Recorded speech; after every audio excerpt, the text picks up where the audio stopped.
How to restrict someone on Facebook without blocking them.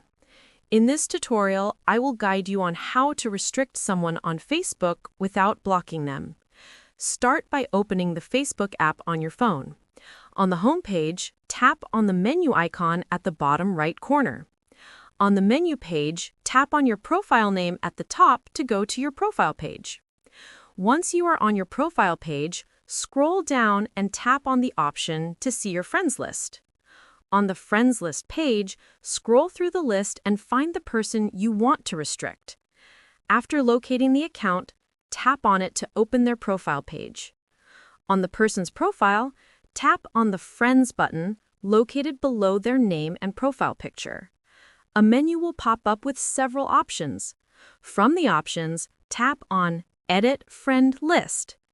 On the Edit Friend List page, you will see different categories, such as Close Friends, Acquaintances, and Restricted. Tap on Restricted. Once you select it, that person will be added to your restricted list.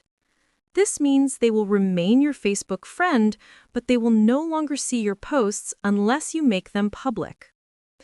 I hope this tutorial has helped you restrict someone on Facebook without blocking them. Make sure you like the video and subscribe to our channel. Thanks! That is how to restrict someone on Facebook without blocking them.